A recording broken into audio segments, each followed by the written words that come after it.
Hello, everyone.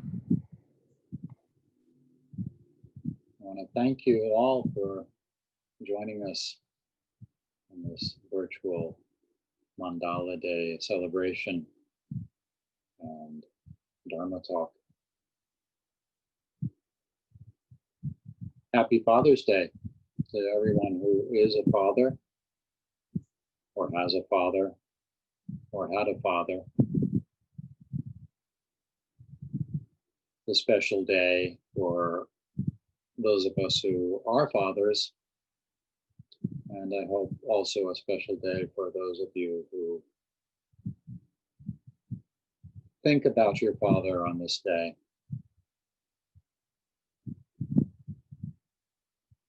Also, happy first day of summer. I hope that wherever you happen to be, it's as beautiful a day as where I happen to be here on Rhode Island.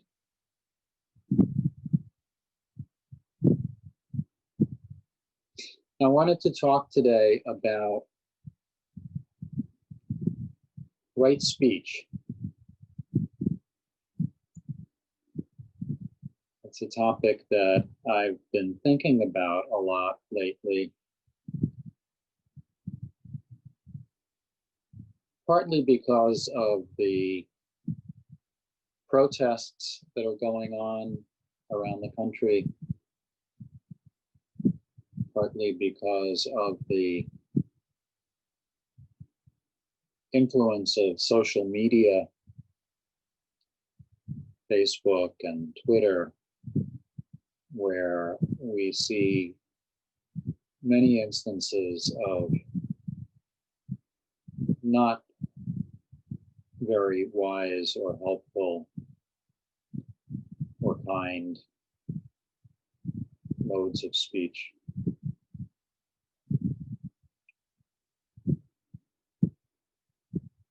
And so I thought first I would say what right speech is not, because in the older texts, the Pali Canon, the Buddha talks quite a bit about right speech, and mostly in the negative, mostly giving examples of what right speech is not.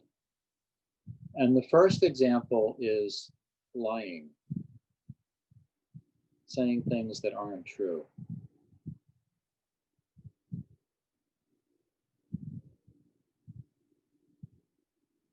This is one that a lot of people have a problem with. We lie in many ways, many times a day, about little things, about big things. We lie to others and we lie to ourselves.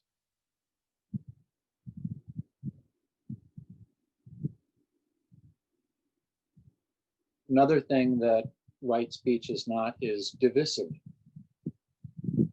Speech which is used to divide people, ethnic groups, political groups. Speech that is abusive, unkind, nasty.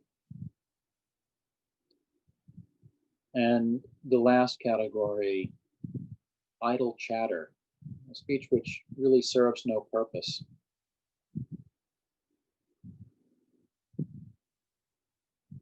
What right speech is factual, true, helpful, kind, endearing, and timely.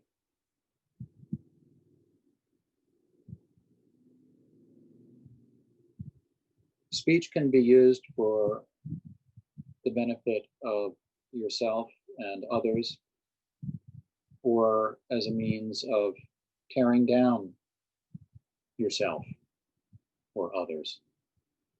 When I say tearing down yourself, one of the forms of speech, and the most common forms of speech, is internal dialogue. Not the speech that comes out of your mouth, but the speech that goes on between your ears. the speech which tells you you're not good enough, you're not strong enough, you're not brave enough.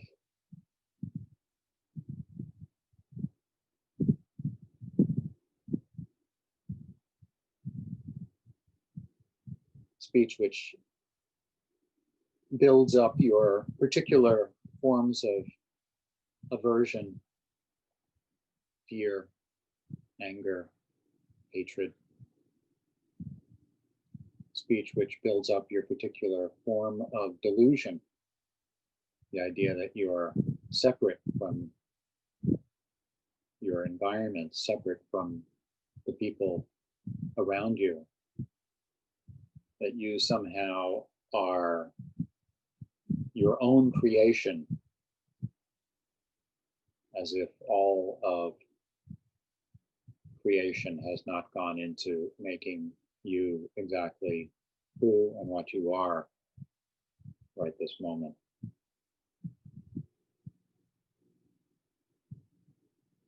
Speech can either build up and entrap us in the three poisons, or it can liberate us from the three poisons. Speech can be used for self-aggrandizement, trying to hold on to our sense of self, trying to hold on to all of the fears that we think are vital to our sense of self, our particular hatreds, our particular form of delusion. Or speech can be liberating. A special form of speech is prayer.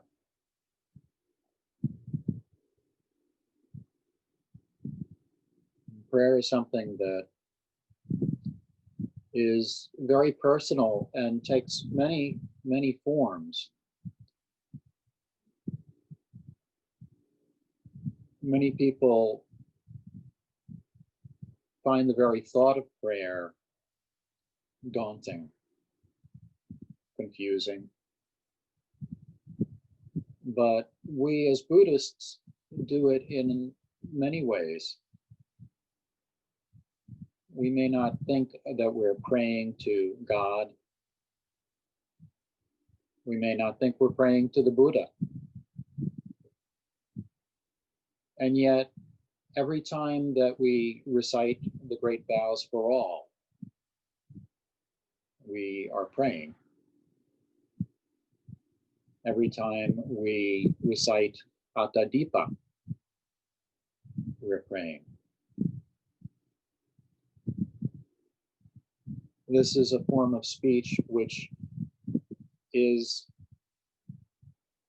a reminder of who we are and what our deepest aspirations are.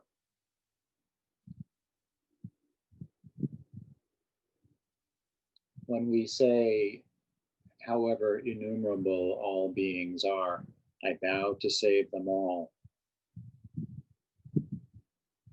This is truly a form of speech.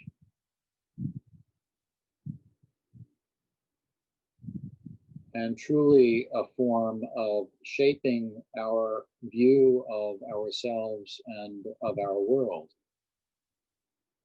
And the same with all of the other great vows. However inexhaustible delusions are, I vow to extinguish them all. However immeasurable Dharma teachings are, I vow to master them all. However endless the Buddha's way is, I vow to follow it. Sometimes when I find myself beset by worries, perhaps waking up in the middle of the night with anxiety, I recite the great vows for all to myself. It's a form of prayer, but it's also a form of just remembering what actually matters. that whatever I'm anxious about, whether it's financial concerns, political concerns, health concerns, all of these things are temporary. They fluctuate with conditions. They come, they go.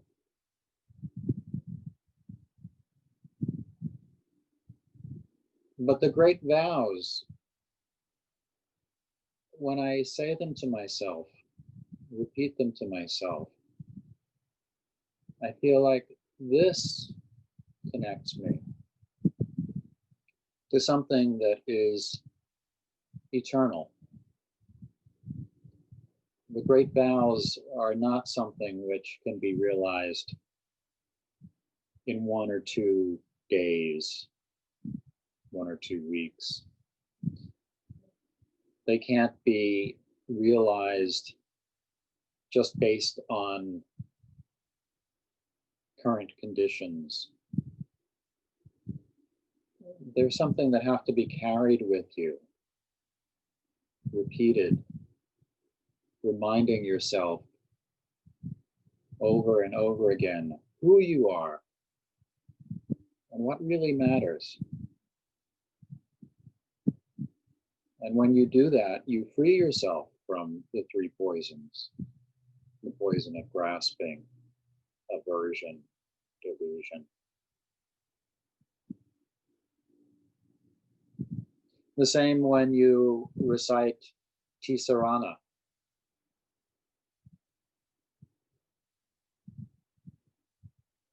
Buddham Saranam Gacchami. Dhammam Saranam Gacchami. Sangha Saranam Gacchami. Reminding yourself where your heart lies.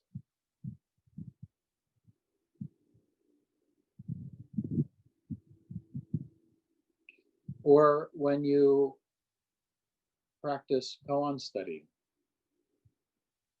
perhaps reciting your koan as you sit in zazen, perhaps silently intoning the single syllable mu as you breathe out, as you breathe in. And this is also a form of speech. Speech is not only what comes out of your mouth, although that is certainly one of the most important forms of speech. It's also what you recite in your heart, in your mind, the thoughts that shape your world, that shape your idea of yourself.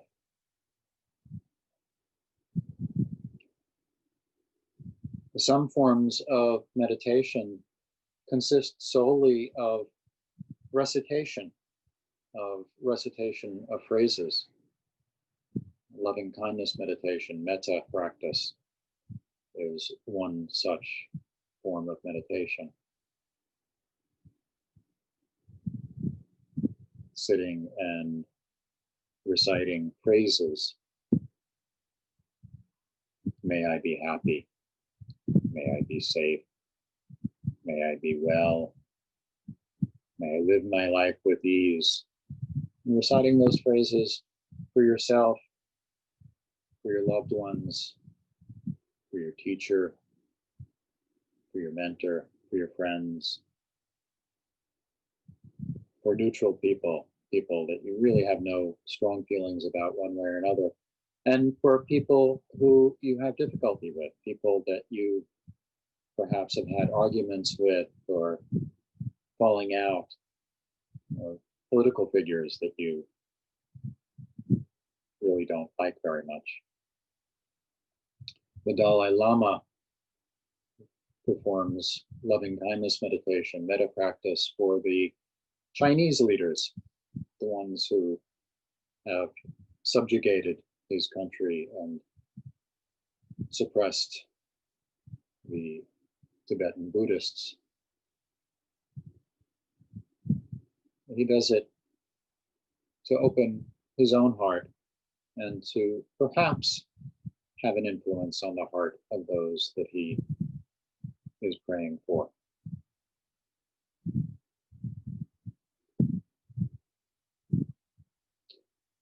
In these times that we're living in, when protest is so important, when injustice is rampant,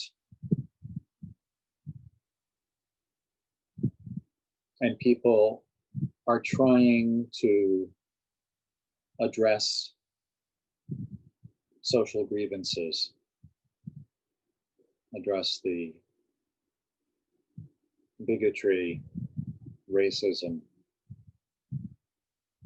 address social inequality, financial inequality. It's very important to keep right speech in mind. Protest which comes from a place of love and concern. Protest which doesn't dwell on the hatred of those you oppose, but recognizes how we are all in this together. That the people that you oppose are what they are because of conditions, because of particular conditions of ignorance. And to approach them with a sense of love and compassion for the suffering that they have endured and the suffering that they have inflicted on others.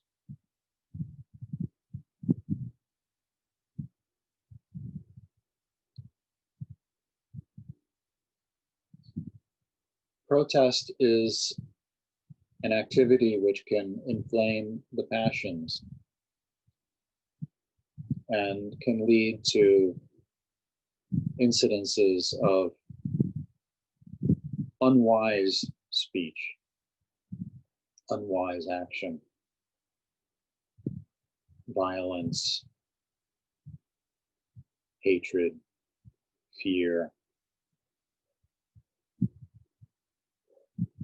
All of these things can be aroused and inflamed during protest. Even the most reasonable and well-intentioned protest can inflame these passions and lead to unwise expressions. And so, while I encourage everyone to make their voices heard in every way possible, I would also encourage everyone to always keep in mind the principles of right speech. Is what you're saying true? Is it factual, or is it just driven by your own ignorance, your own ego, your own emotion?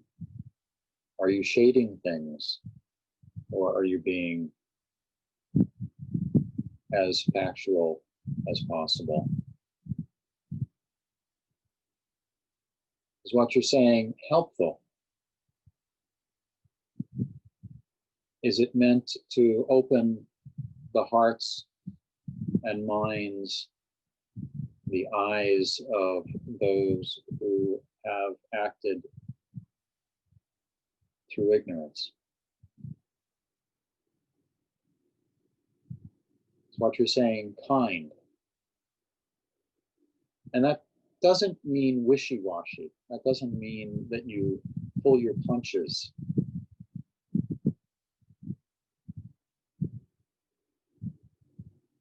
It doesn't mean that you let people walk all over you. But is it kind in the truest sense? Is it reaching out from your heart without anger, without fear, without any hope of puffing yourself up through your words, without inflating divisions, without abusing others?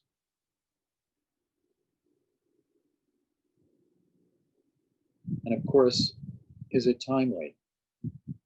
Is it the moment to speak?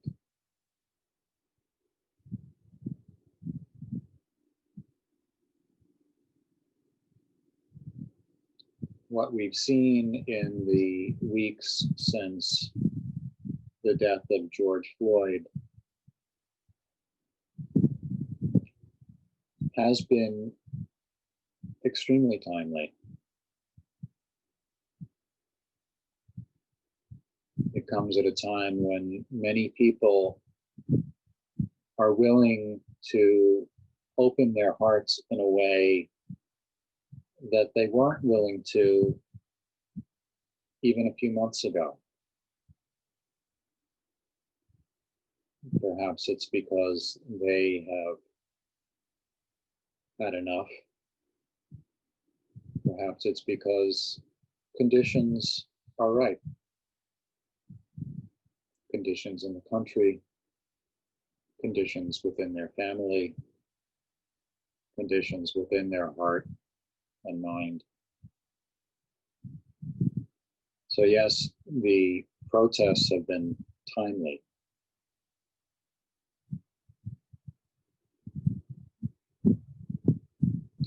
Approaching people within your family, within your community, within the Sangha,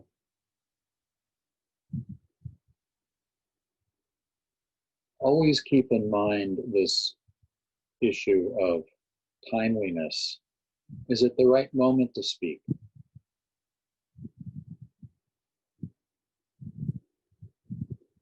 Is it the right moment to be heard?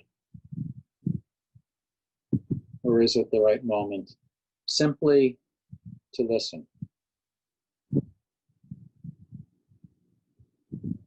To listen to what others have experienced, what others have gone through, what others need to say.